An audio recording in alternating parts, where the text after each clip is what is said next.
A paz do Senhor, meus irmãos. Fico feliz de poder estar aqui nesta manhã, partilhando com vocês um pouquinho mais daquilo que Deus tem posto nos nossos corações. O artigo que quero partilhar com vocês, eu encontrei no Centro Apologético Cristão de Pesquisas e foi algo que falou muito ao meu coração. Já fizemos um áudio que está na minha playlist lá no SoundCloud. Você pode acessar isso também, vou colocar isso na descrição para que vocês possam acessar outras mensagens que podem edificar suas vidas.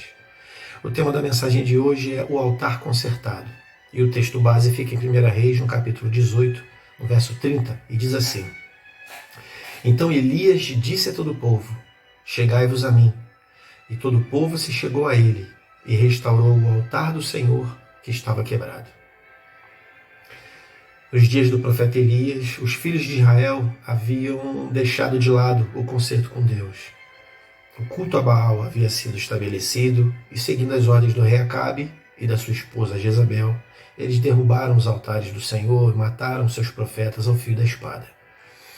E por essa razão, o povo de Deus entrou numa decadência espiritual intensa, culminando nessa decadência em acontecer isso tudo no tempo do profeta Elias, e havia então esse momento de grande embate, onde Elias estava de um lado representando ali o concerto, a aliança de Israel com Deus, e do outro lado os profetas de Baal e os profetas de Azera. E o povo de Deus então havia sido levado à terra de Canaã, não para viver derrotado, mas para ser um vencedor. Porque no fim das contas, o nosso Deus, o Deus verdadeiro, o Deus de Israel, ele era o Deus vivo e poderoso. Mas o que aconteceu foi que o povo deixou a glória de Israel, o Deus maravilhoso. Se esqueceram dos seus caminhos e por isso Deus os desamparou, retirando a sua bondade. Entenda, queridos, que Deus não nos pesa a mão. O que Deus na verdade faz é retirar a sua mão. E quando isso acontece, ficamos completamente desguarnecidos, desprotegidos, ausentes da glória, da presença, da bondade e do favor de Deus. Isso aconteceu com Israel.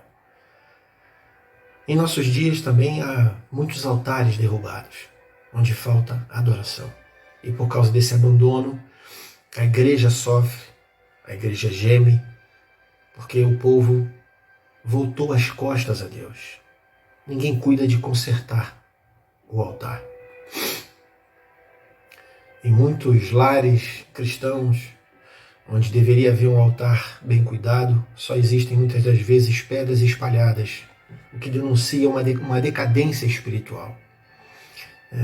E onde, por acaso, o altar ainda se conserva levantado, muitas das vezes o que vemos são altares onde o fogo está se extinguindo, se apagando, porque não há quem ofereça sacrifícios, não há quem restabeleça o fogo sagrado. É isso mesmo. A falta de oração e também falta de consagração.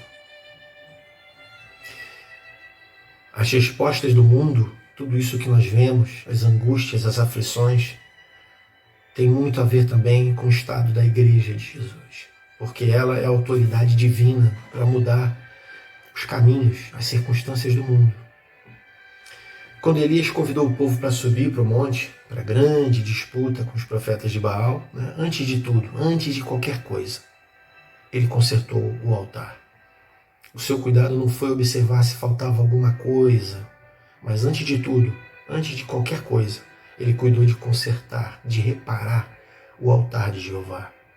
De nada adianta, queridos, haver cânticos e obediência, rituais, se não houver consagração, se não houver o altar.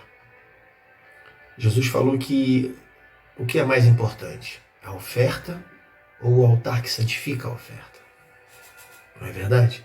Ouvimos hoje muita cantoria, muitas palavras, mas pouca unção, pouca presença de Deus, pouca presença transformadora de Deus.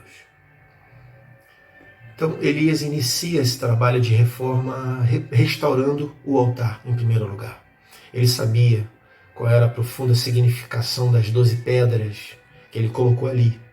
Israel será o teu nome. Naturalmente, Elias teve algum trabalho para juntar, limpar aquelas pedras. E foi preciso colocá-las em ordem diante do Senhor, para que então ele pudesse erigir, levantar, erguer o altar da fé. Os resultados, porém, foram surpreendentes, como nós bem conhecemos, né? Pois após colocar cada coisa em seu devido lugar, o altar, a lenha, o holocausto, a oração, então houve a resposta.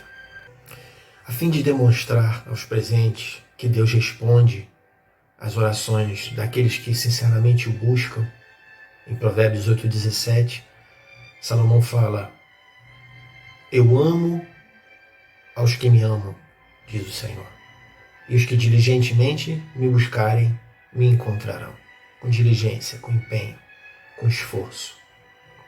Elias mandou então encher o ribeiro, o rego do altar, com água, para que dessa forma todos pudessem confirmar que para o verdadeiro Deus não existem impossíveis. Então o profeta, diante daquela expectativa geral, afinal de contas, estima-se que os profetas de Baal ficaram ali procurando, buscando as suas divindades por mais de 6 horas seguidas. Então o povo ficou na expectativa para ver se Deus verdadeiramente iria responder Elias. Mas então o que Elias faz é que ele faz uma oração, uma breve oração. E ele pede ao Senhor que o responda, para que o povo conhecesse que ainda existe Deus em Israel. As palavras de Elias são as seguintes: ó Senhor, Deus de Abraão, de Isaque e de Israel, manifeste-se hoje que tu és Deus em Israel, e que eu sou teu servo, e que conforme a tua palavra fiz todas estas coisas. Responde-me, Senhor, responde-me, para que este povo conheça que tu és o Senhor Deus, e que tu fizeste voltar o seu coração. Então caiu o fogo do Senhor e consumiu o holocausto, e a lenha, e as pedras, e o pó, e ainda lambeu a água que estava no rego, o que vendo todo o povo, caíram sobre os seus rostos, e disseram: só o Senhor é Deus, só o Senhor é Deus. 1 Reis, capítulo 18, do 36 ao 39. A resposta veio. O fogo do céu desceu, consumiu o holocausto e as pedras e também a água, como prova de que o Senhor aceitava aquele ato de reconstrução do altar. Meditando acerca do significado do altar, construído em nome das 12 tribos de Israel, conforme o Senhor havia ordenado, nós temos uma proveitosa lição espiritual para nós. Cada uma das 12 pedras fala de uma verdade espiritual. Rúben significa filho. Simeão nos remete à oração de Lia, a sua mãe, esposa de Jacó, e significa o Senhor me ouviu. Levi significa ligado, unido. Judá lembra louvor e nossa adoração a Deus. Isaque, que é Issacar, significa filho da alegria. Zebulon, uma casa abastada, rica. Benjamim quer dizer filho da felicidade. Dan significa julgamento, juízo. Naftali significa aquele que luta, homem bravo e corajoso.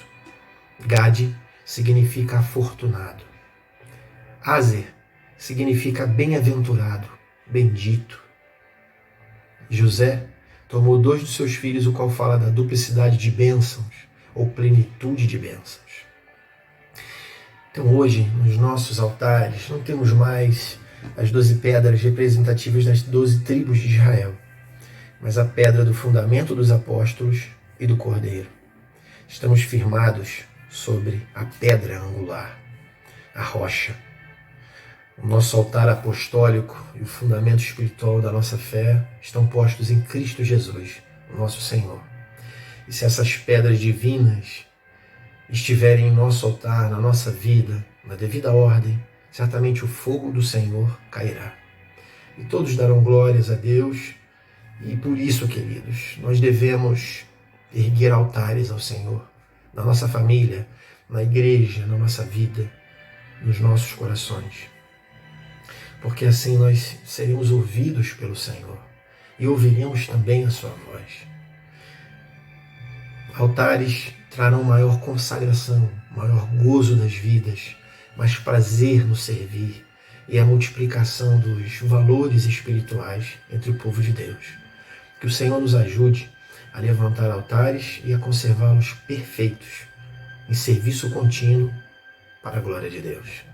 Deus te abençoe.